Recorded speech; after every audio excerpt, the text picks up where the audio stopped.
Simula sa susunod na linggo, kukontratahin na ng gobyerno mga tsuper bilang tulong sa gitna ng krisis sa langis. Ano ba ang panuntunan para rito?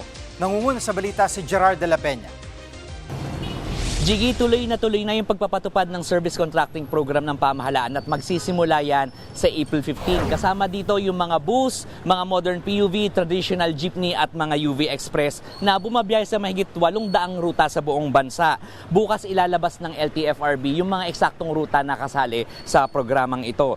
Priority dito yung mga feeder route o yung mga ruta na dumadaan sa mga linya ng tren, sa busway at pati na rin sa iba't ibang mga transport hubs.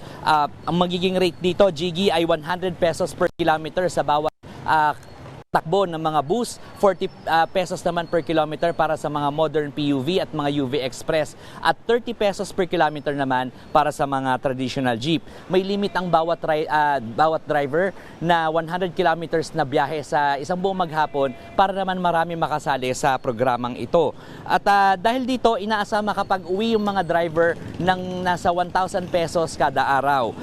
Isa pang paglilinaw ay maniningil pa rin ng pasahe mula sa mga commuter. Pero obligado naman yung mga tsuper na magbigay ng 20% discount at iba ito dun sa discount na binibigay kung ikaw naman ay senior citizen, PWD at estudyante.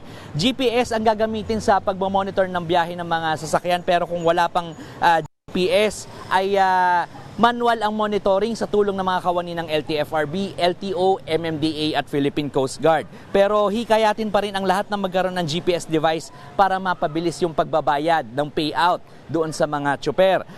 Kada 3 hanggang 5 araw ang payout na ibibigay sa mga driver at operator sa pamamagitan ng kanilang mga bank account at e-wallet accounts. Sa tansya ng mga otoridad ay tatagal ng 2 hanggang 3 linggo ang programang ito na may budget na 800 million pesos.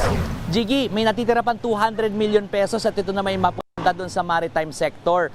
Partikular na doon sa mga lugar kung saan bangka o barko lamang yung means of transportation nila. So para mapalawak itong programang ito hanggang sa Hulyo ay hihingi raw ang Department of Transportation ng karagdagang pondo na 5 billion pesos mula sa Department of Budget and Management.